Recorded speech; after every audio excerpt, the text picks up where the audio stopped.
राधे राधे। आप सभी का स्वागत है प्रिय वचन चैनल में। तो आज मैं आप सभी को बताने वाली हूँ कि नाग पंचमी कब मनाई जाती है और क्यों मनाई जाती है। क्यों हम सब लोग हिंदू धर्म में नाग पंचमी के दिन नाग देवताओं को दूध पिलाते हैं और उनकी पूजा करते हैं। श्रावण मास की शुक्ल पंचमी तिथि को नाग पंचमी मनाई जाती है। तो हम कहानी शुरू करते हैं। तो एक गांव में एक औरत दूध बेचा करती थी। उसकी एक बेटी थी। वह औरत रोज दूध गर्म करती थी और दूध को ठंडा करके मीठा करके आंगन में रखती थी और घंटी बजा देती थी। तभी सारे सांप इधर उधर से बाहर आ जाते थे और आराम से बैठकर दूध पीते थे।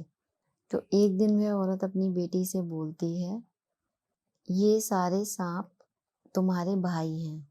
अगर मैं ना रहूं और इस दुनिया से विदा ले जाऊं तो तुम अपने इन भाइयों को याद कर लेना। ये हमेशा तुम्हारा ध्यान रखेंगे और तुम्हारा साथ देंगे। अब कुछ दिन बाद वो बेटी बड़ी हो गई। उस बेटी का विवाह हुआ मुखिया के सबसे छोटे बेटे के साथ और उस बेटी की माँ इस दुनिया से चली गई।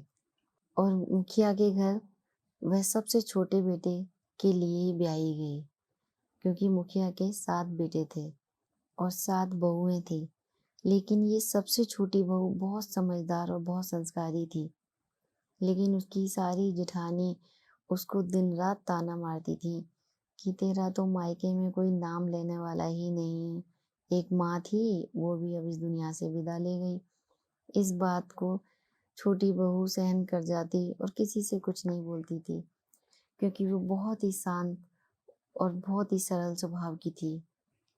अब एक बार जब सावन महीना शुरू हुआ तो मुखिया की सारी बहुएं बहुत खुश हुई कि अब हमारे भाई हमें लेने आने वाले हैं और हम सब 1 महीने तक रक्षाबंधन तक अपने मायके में अपने परिवार के साथ रहेंगे। तो वह सब छोटी बहू के पास आकर बोलती हैं कि तुम्हारा तो कोई भाई भी नहीं है, तुम्हारा तो कोई मायका भी नहीं है, तुम कहाँ जाओगी। और ताना मारती हुई कहती हैं कि तुम तो पूरा सावन यहीं बैठकर गुजारो ससुराल में। तब वह छोटी बहू इस बात को सुनकर बहुत दुखी होती है और एक पेड़ के नीचे बैठकर रोने लगती है। तभी वहां से एक नाग देवता प्रकट होते हैं और वह कहते हैं कि बहन, तुम्हें याद है कि तुम्हारी माँ हमें रोज दूध पिलाती थी। इस नाते मैं तुम्हारा भाई हूँ और मैं कल मनुष्य का रूप लेकर तुम्हारी ससुराल में आऊंगा, तुम्हें नाग लोग ले जाने, तुम्हारे मायके ले जाने। और सुबह वह नाग देवता मनुष्य का रूप बनाकर छोटी बहू के भाई के रूप में मुखिया के घर आते हैं और छोटी बहू को नाग लोग लेकर जाते हैं। तो छोटी बहू बहुत खुश होती है और नागलोक में जाकर देखती है कि वहाँ बहुत सारे छोटे छोटे नाग हैं। तो वो उन सब के लिए भी ना दूध गर्म करती है और ठंडा करके मीठा करके दूध रखती है।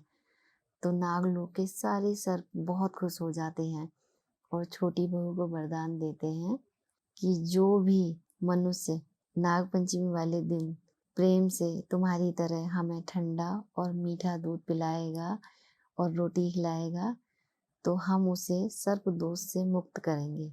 उसी दिन से सारी औरतें नाग देवता को भाई मानकर उनको ठंडा दूध पिलाती हैं और उनकी फल से पूजा करती हैं। जय श्री राधे कृष्णा दोस्तों।